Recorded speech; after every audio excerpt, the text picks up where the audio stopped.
Elijah Muhammad said that he met with God. I was not there,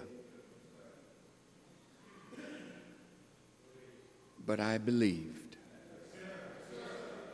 because I never heard any black man stand in America and challenge the government of America, the white people of America, and warn them of their inevitable destruction, while at the same time raising black men and women from a terrible condition that white America had placed us in.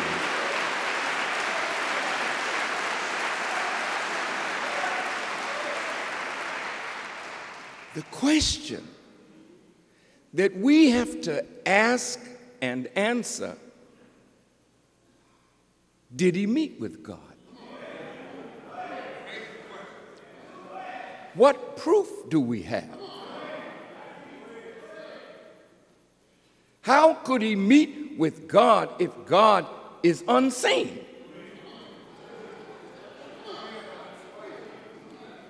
How could he be God if he's a human being?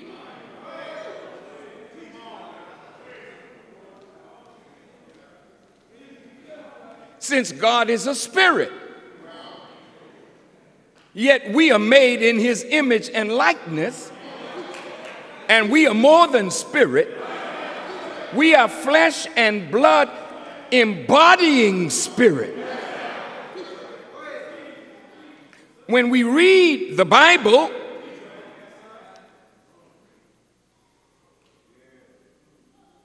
Moses, according to this book, saw God and spoke to him face to face, as a man speaketh to his friend.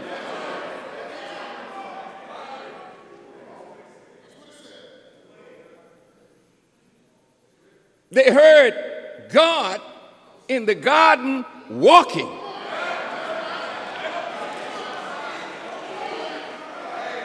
How could Adam hear him walking if he didn't have feet?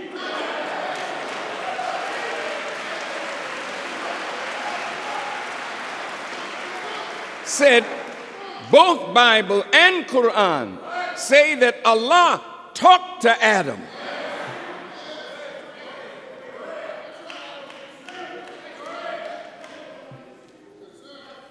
And gave Adam instructions directly.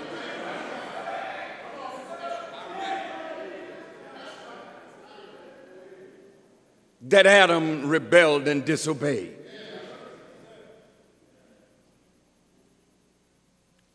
This Bible and even the Quran talks about the days of Allah. The Bible talks about the coming of God. Where has he been? That he has to come. And why is it necessary for him to come? Where is he coming from? And who is he coming to? And for what purpose?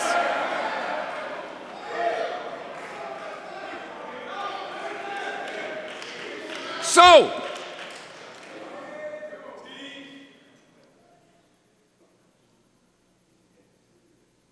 by the time in the 103rd surah of the Quran, it's called Al-Asr, and it's translated the time. And it reads, in the name of Allah, the Beneficent, the Merciful, by the time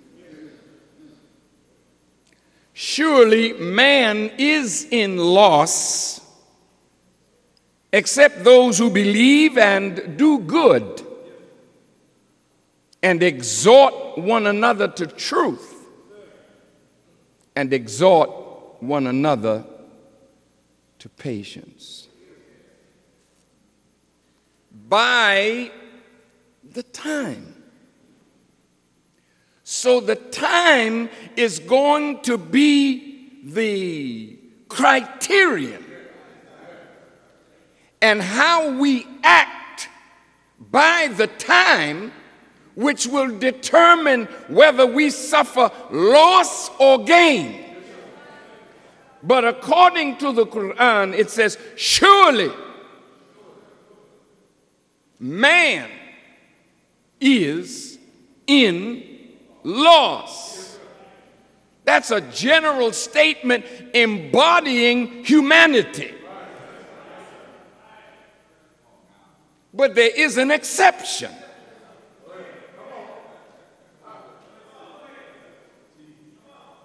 Except those who believe.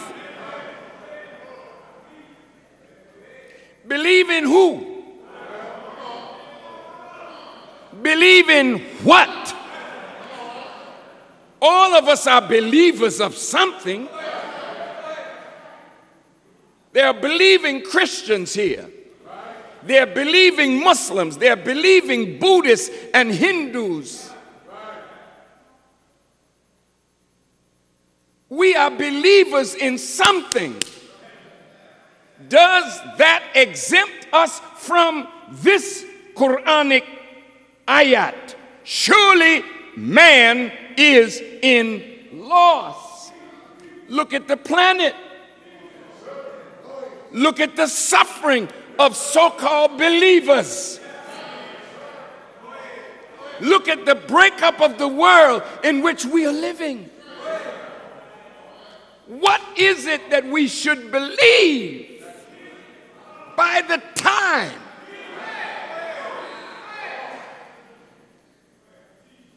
I don't really care, dear brothers and sisters, what we know or what we believe. The question is, what is the time? Because if you and I don't know the time, then it doesn't matter what you believe. We will suffer loss. The Honorable Elijah Muhammad said that we are living, listen carefully now, at the time of the judgment of our present world. I mentioned 2 weeks ago to our pastors and our imams and our sheikhs and our spiritual teachers, if you are not telling the people about the time and the judgment that is coming down on the world, then you are not preparing them for what they need to be prepared with to get through the perilous time in which we are living. Now, I go to church, and I love sitting with my brother pastors and listening to the choirs, and I go to the masjids, different parts of the world. I love praying with the believers and listening to the imams and their khutbahs or their lessons that they teach. I turn on my television and I listen to great evangelists like T.D. Jakes and others, white and black. They speak well. And you can't say that they're not speaking truth. Most of them, from what they know, they're telling the truth. It's inspirational. It's uplifting. There are words of comfort and guidance. However, None of them are talking about the time and the judgment of America and the world.